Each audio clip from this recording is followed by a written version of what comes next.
The first thing we need to discuss is this idea of feeling the weight of other people's judgment upon you when it was not your place to experience that weight of their judgment upon you.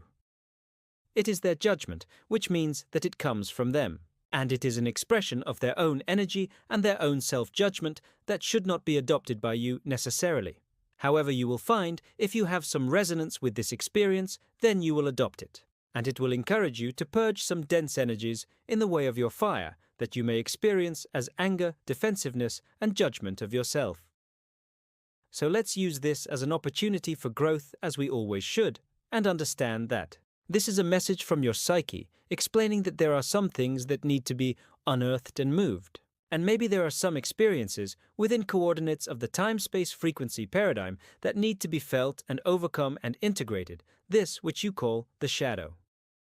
It does not need to be a lengthy process, and there is no particular paradigm for which you should integrate this experience and understand it, and it is simply a shifting of the energetic frequencies.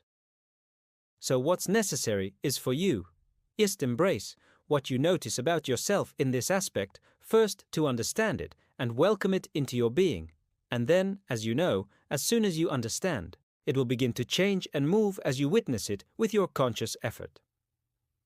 So let's take a look. Where do you feel this judgment of self? Where have you integrated the experience of judgment within your persona or your ego structure in order to express this particular frequency of judgment in the variety of ways that it expresses itself? Of course, we know that childhood is the most absorbent time when you're gathering this kind of information, and so there are some parental manifestations that come from the telepathic resonance between you and a parent, the masculine parent who has a strong sense of fear of judgment.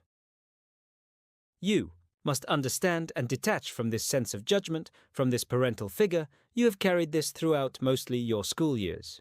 It is resonant with the idea of people who you are close to in proximity, yet do not know you well, do not know you on a deep level, and do not express gratitude, love, and acceptance towards you necessarily because of the differences in your personas. So, we see that when we unearth this, that really there is something deeper emerging that is to do with a lack of self-acceptance. Otherwise, you would not be concerned with the non-acceptance from others, as it would not be your business to determine how they experience you on this earthy plane. So it is your lack of self-acceptance, which is creating the sense of judgment, and only you need to fill yourself up with the light of self-acceptance from your root to your crown. See this light with the frequency of self-acceptance imbued within, it spirals all the way around in a tubular-like organization, all around the nervous system, in your spinal cord, all the way up to your sacral, solar plexus, your heart, your throat, your third eye, out the top of your crown, as it sprouts and is embraced by the toroidal field, that is your magnetic field, and feeding back into your root. This system is like a fountain and continues to flow with self-acceptance, and you will find that memories of a lack of acceptance emerge at this time to be purged, and yet you need to do nothing with them. You really observe them and allow them to pass through you, and you will feel a greater sense of acceptance for yourself. All love, Dimitri.